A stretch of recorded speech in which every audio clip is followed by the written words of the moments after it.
Olá, aqui é a Fabiola Oliveira do programa RH 2.0 e o tema de hoje é Compliance. Você sabe o que é Compliance? Eu pesquisei aqui no Google e achei a seguinte explicação. Compliance é um conjunto de disciplinas para fazer cumprir as normas regulamentares, políticas e diretrizes estabelecidas para o negócio. Enfim, não entendi nada. Se você também não entendeu, a gente está aqui com a doutora Silvia, que ela é advogada, empresária, especialista também em direito do trabalho, e a doutora Silvia vai nos ajudar a entender o que é essa coisa do compliance, né, doutora? Tudo bem? Bom dia, bom dia. Para mim é um prazer, uma honra estar aqui com você nesse espaço e espero que a gente consiga trazer, adicionar algum conhecimento aí para todos. Eu que agradeço você ter aceito o convite. Pode chamar de você, né, doutora? Eu que agradeço ter aceito o convite desse assunto que é vanguarda, mas que a gente ainda tem pouca matéria-prima para entender e até para pesquisar, né? Sem dúvida. Para quem não é da área entender, o que é compliance, assim? Na realidade, o compliance não é uma matéria nova. A gente tem o compliance já desde os anos 90, mais ou menos. Foi inaugurado mais no sistema bancário como uma forma de averiguar ou de atestar as regras, principalmente na área trabalhista, as dificuldades que os bancos enfrentam, e isso de uma forma global. Mas, recentemente, a questão de 2 anos, mais ou menos, 2, 3 anos, saiu um estudo, né, das Nações Unidas na parte econômica sobre a questão da própria economia, da evolução dos mercados que pararam de acontecer. E, em função disso, a preocupação era por que esse mercado parou? E uma das questões é a corrupção generalizada nas empresas e nos órgãos estatais. E buscando isso, foi assinado um tratado internacional de anticorrupção. Todos os países se comprometeram, os signatários, a criar políticas dentro de seus próprios estados relacionadas à política de anticorrupção. E nós tivemos uma lei, que é uma excelente lei, né, que foi editada, regulamentada há pouco tempo pela Presidência da República. E nós hoje temos uma lei muito séria, muito de vanguarda e é muito parecida com a lei americana. E então é uma lei que ela traz multas muito pesadas, ela traz procedimentos muito sérios para serem cumpridos. Então, em virtude disso, para evitar toda essa consequência que virá, é necessário que as empresas comecem a adotar políticas de anticorrupção dentro das suas empresas. Então, buscando esse compliance que já existia de uma forma um pouco diferente, que era uma coisa muito mais formal, de só auditar os seus procedimentos, as empresas hoje estão trazendo uma nova visão de compliance, de dizer que eu preciso ter uma visão, valores, mas éticos. Então eu busco um código de conduta ética. Dentro daquela conduta eu vou fazer um endomarketing no meu pessoal, para que eles consigam entender o perfil que a minha empresa busca, e dentro disso eu mostrar para o mercado a ética da minha empresa. Eu entendi. Mas, por exemplo, a área de recursos humanos, como que ela entra dentro disso? Hoje, por exemplo, você acha que é uma tendência as empresas criarem uma área específica de compliance, ou ela junta com outras áreas? Como que é isso? O compliance não existe, apesar de nós termos a lei anticorrupção, não existe nada específico na lei que diga que você é obrigado a ter um departamento de compliance. Entendi. Mas a tendência, assim como você não é obrigado a certificar por uma ISO, por uma certificação de qualidade, o compliance ele vai ser algo parecido com uma certificação. É um selo que você vai ter dentro da sua empresa, que é um diferencial. E se as empresas não tiverem, daqui a um tempo, elas vão ter uma dificuldade, assim como aquelas que hoje não têm certificação de qualidade têm, para estar no mercado. Onde entra o RH? Na realidade, o RH é o coração humano da empresa. E esse endomarketing, esse trabalho de visão, ele está intimamente ligado à área de RH. O trabalho, na realidade, ele é um pouco... ele é um trabalho multidisciplinar. Eu não consigo ficar adstrito ao jurídico e não consigo ficar adstrito ao RH ou à contabilidade. É um trabalho em que todos da empresa, desde o chão de fábrica, eles vão participar. É óbvio que dentro disso eu tenho um comitê, que aí a gente estenderia e teria que dar uma aula, né? Mas a princípio, para conseguir entender o que é o compliance. O compliance, quando ele é montado dentro de um organograma, ele vai ser um departamento, que na realidade é um comitê, mais ou menos, é até uma heresia falar isso, mas para que fique didático, como seria uma CIPA. Você teria um comitê de compliance que é nomeado, que vai ser nomeado pela diretoria, e dentro de cada setor eu vou ter agentes de compliance.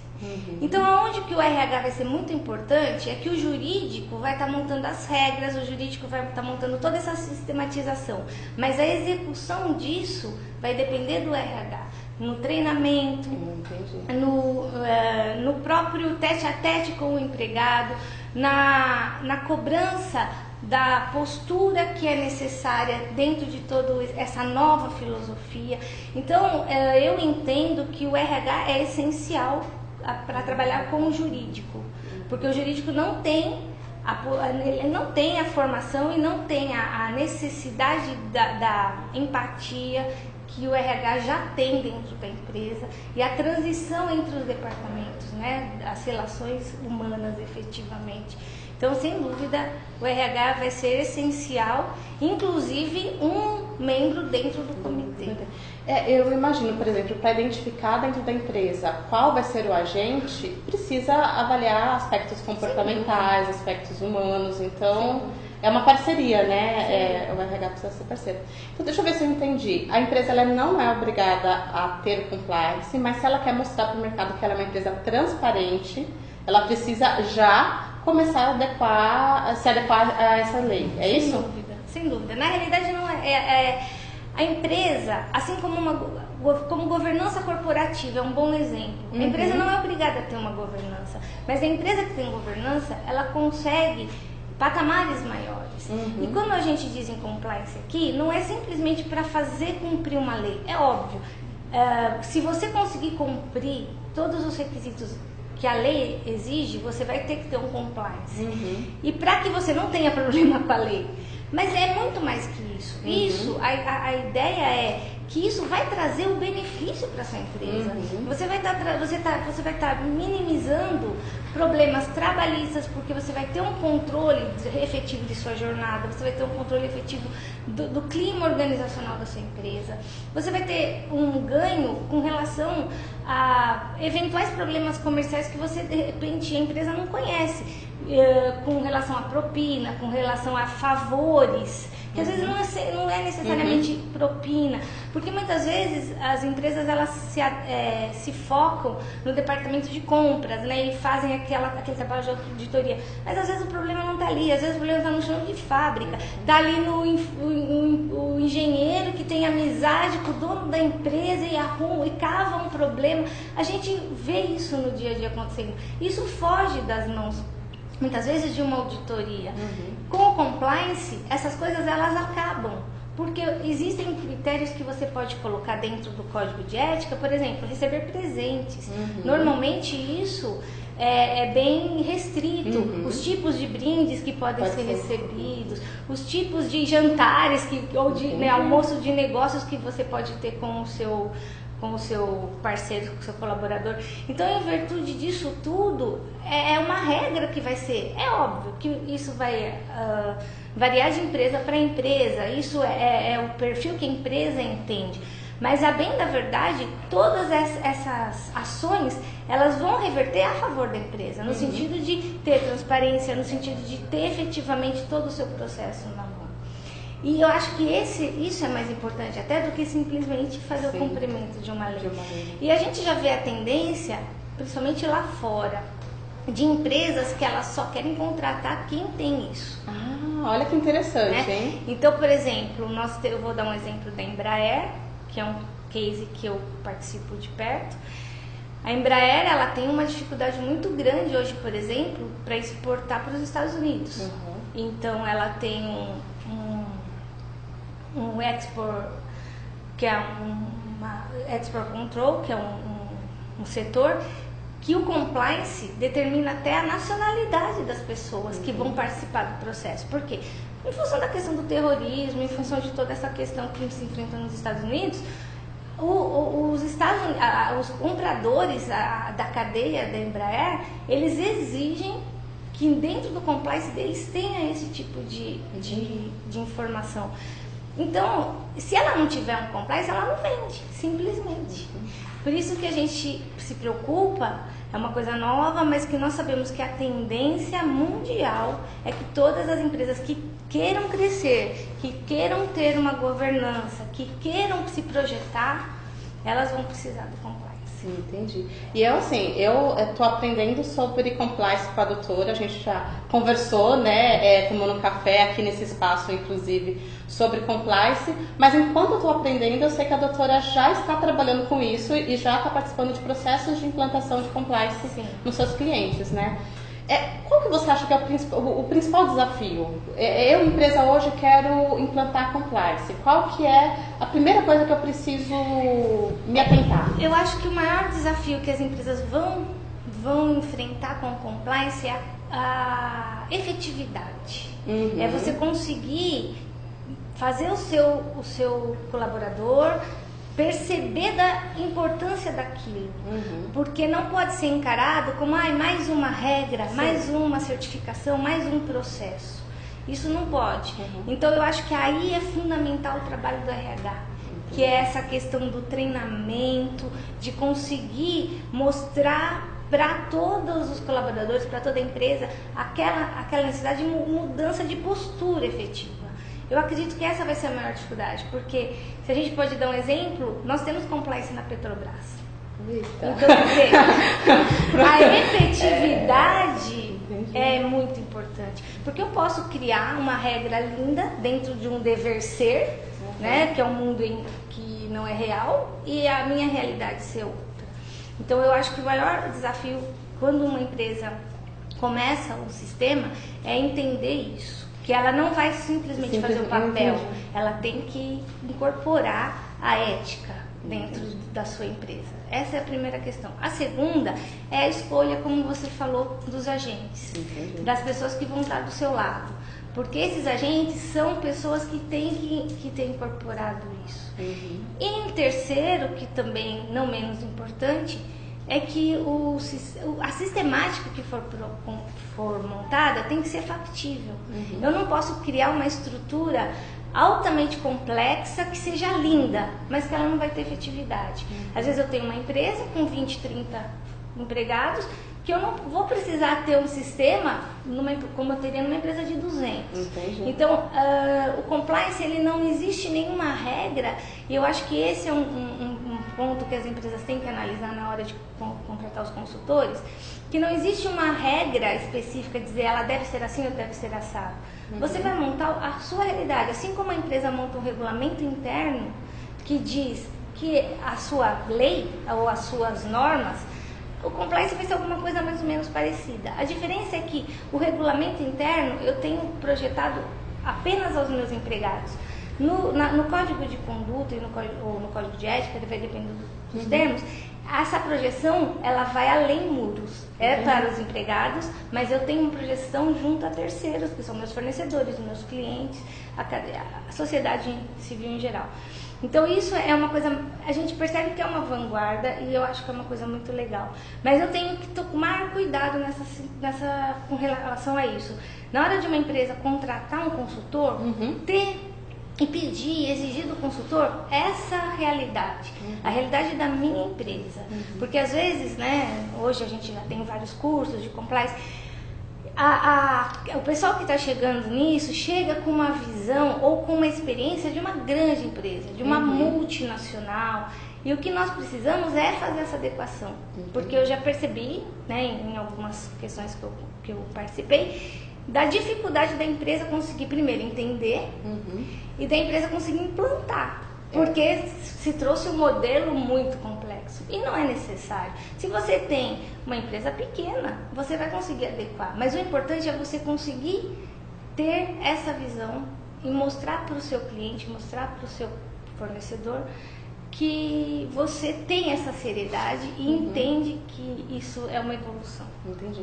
Fazendo um paralelo, é assim, precisa se tornar uma filosofia, não é cumprimento de lei. E fazendo um paralelo, é como se fosse, por exemplo, as normatizações de qualidade. Sim. Que às vezes você vai, por exemplo, no Japão funciona muito bem, mas porque ela se encaixa com o estilo até de vida das pessoas. As pessoas acreditam naquela disciplina, as pessoas acreditam naquele conceito, né, de que você tem que ter as coisas organizadas para poder produzir, e como elas acreditam, funciona dentro do corporativo, né? Sem dúvida. Se você não tem isso como filosofia...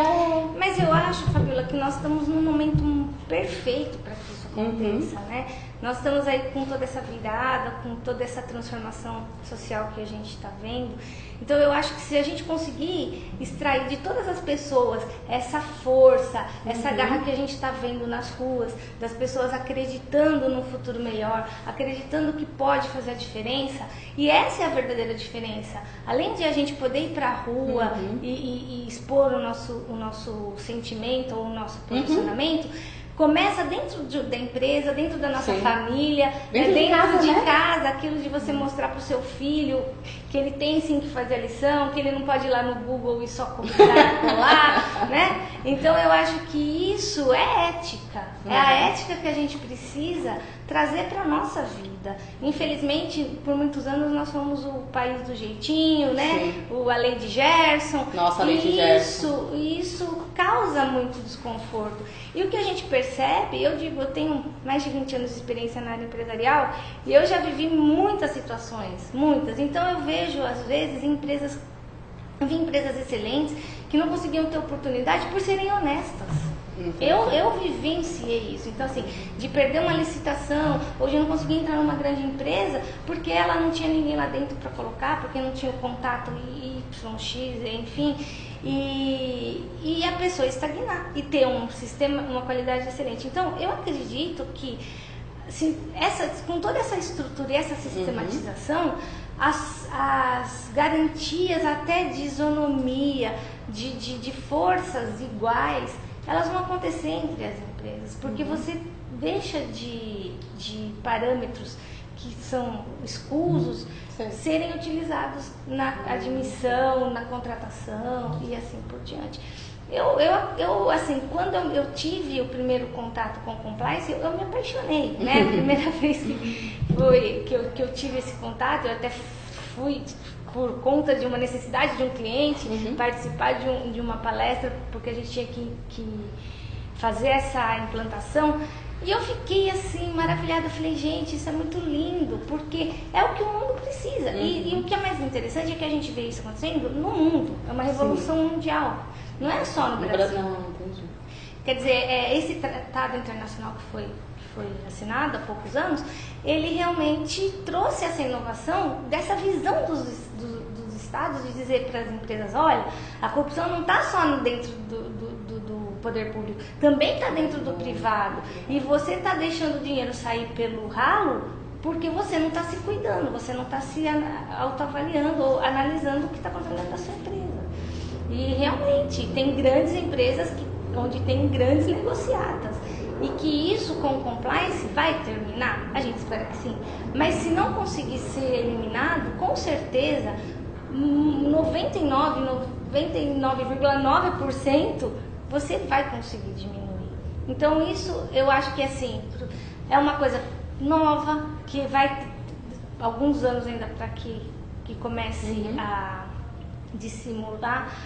Entrar na veia, né? Vai demorar um tempo para... Vai, mas eu acho que é como você falou da ISO. Quando começou a ISO nos anos 90, as pessoas falavam, nossa, isso é um absurdo. Meu Deus, para quê? Está trazendo mais trabalho para a empresa do que resultado.